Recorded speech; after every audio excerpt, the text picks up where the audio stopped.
আপুনি সেই জুবিনদাৰ সেই গানটো লগাই লগাই ৰাস্তাই ৰাস্তাই ঘূৰি ফুৰিব লাগিব।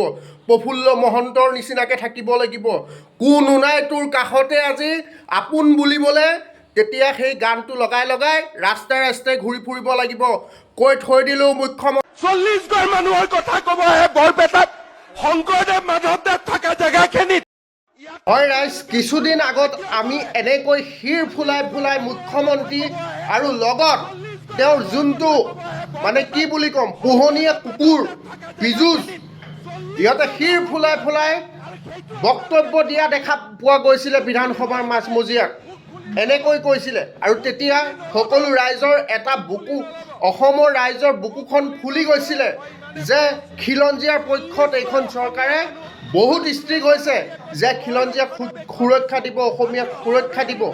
কিন্তু আজি কি হৈছে, আজি যিজন ব্যক্তি গোটেই বিশ্বই দেখা পালে এজন অসমীয়া হিচাপে, যিজন ব্যক্তিয়ে নিজৰ বিলাসিতা এৰি থৈ আহিলে অসমীয়াৰ কাৰণে, সেই অসমীয়া ব্যক্তিজনক চিনি নাপায়।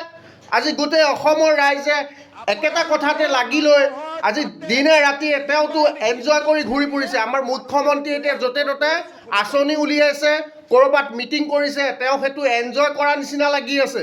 কিন্তু অসমৰ ৰাইজে আজি না ভাত খাইছে, না পানী খাইছে, না ক'ৰবাত আজি অলপ ফূৰ্তিত ওলাই যাব পাৰিছে।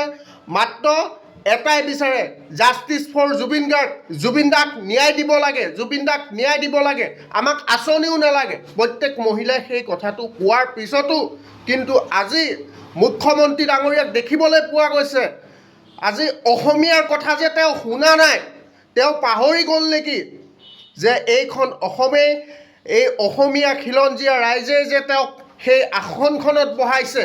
আমি যুৱ প্ৰজন্ম হৈ আমি জুবিনদাই কোৱাৰ নিচিনা দেশ সলাবও পাৰোঁ, দেশ জ্বলাবও পাৰোঁ।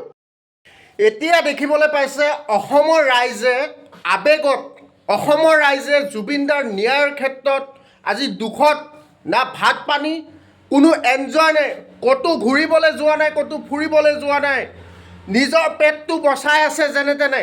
সেই অৱস্থাত আজি অসমৰ ৰাইজে দল সংগঠনেই হওক এটা সিদ্ধান্ত লৈছে যে আমি এই অহা দীপাৱলী, যোনটো পোহৰৰ উৎসৱ, দীপাৱলীত আমি কোনো ধৰণৰ ফটকা নুফুটাওঁ।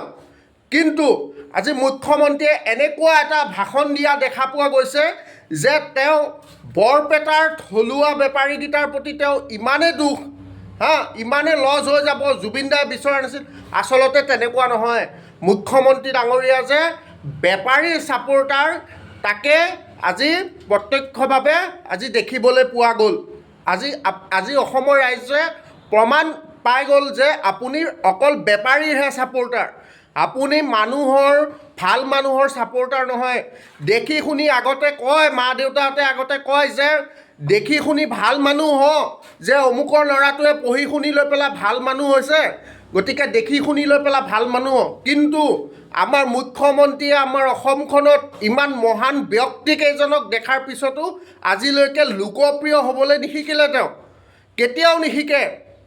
এইখন চৰকাৰ আমাৰ অসমীয়াৰ চৰকাৰ নহয়, এইখন আচলতে হিন্দু বাংলাদেশীৰ চৰকাৰ। তেওঁ পাহৰি গৈছে যে অসমীয়া মানুহে ভোট দি লৈ পেলাই তেওঁক আজি এই আসনখনত বহাইছে। কালিলৈ যদি অসমীয়া মানুহ আৱেগিক, অসমীয়া মানুহে কালিলৈ যদি আপোনাক যদি ভোট নিদিয়ে, তেতিয়াহ'লে আপোনাৰ এই আসনখন ক'ত থাকিব? আৰু তেতিয়া আপুনি সেই জুবিনদাৰ সেই গানটো লগাই লগাই ৰাস্তাই ৰাস্তাই ঘূৰি ফুৰিব লাগিব। প্ৰফুল্ল মহন্তৰ নিচিনাকৈ থাকিব লাগিব। কোনো নাই তোৰ কাষতে আজি আপোন বুলিবলৈ, তেতিয়া সেই গানটো লগাই লগাই ৰাস্তাই ৰাস্তাই ঘূৰি ফুৰিব লাগিব। কৈ থৈ দিলোঁ মুখ্যমন্ত্ৰী ডাঙৰীয়া, আপুনি মনত ৰাখক।